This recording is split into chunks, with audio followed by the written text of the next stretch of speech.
So welcome back, and if this is your first time on my channel, thanks for joining. And today I'm going to be teaching a trick which could have really good effects. I don't really have a name for it, but I've heard people call it biddel because of the way you hold the deck. This is called the biddel grip. Correct me if I'm wrong, but just some people told me that. So you start off, you have somebody select a card, right? 5 of spades. So what you're going to need to do it now is control it to the 3rd card. So if you forced it, let's say I know it was the 5 of spades, you could quickly go through, cull it as I taught, but you're also culling the next 2 cards on top of it, slide it to the top, so now it's the 3rd card from the top.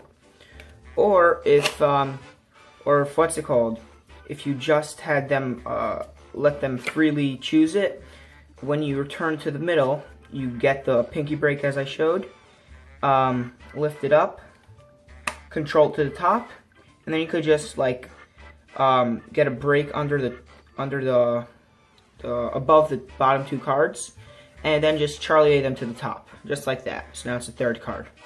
So whatever method you're gonna do, you wanna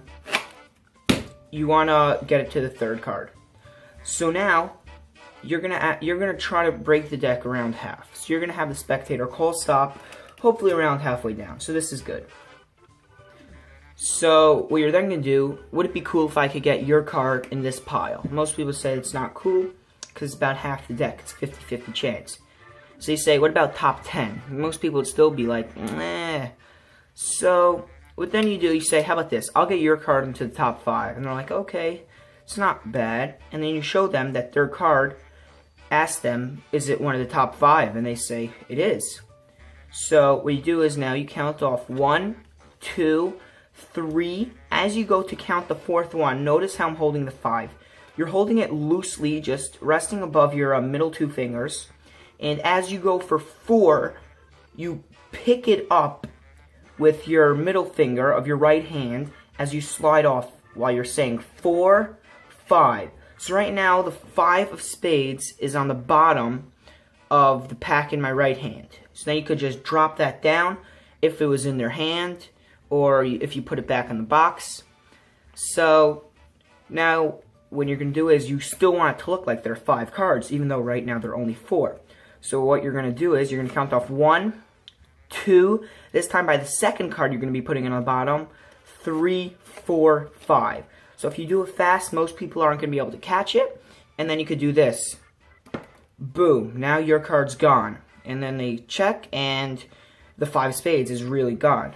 So most people, if it was in their hands, they would check top card. It's not there. Bottom card's not there.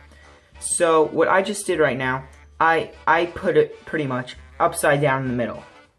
So if you didn't want to do it that way, what you could have just done, you have a duplicate, and you forced it, and now instead of having them look through the deck to see it upside down, all you need to do is reveal that the card vanished, and now there's 1 card in the box, and it's their card. You could have it revealed in your pocket, you could have it revealed in a sealed envelope, however you want. So that's why I prefer to perform it with a duplicate and by forcing it.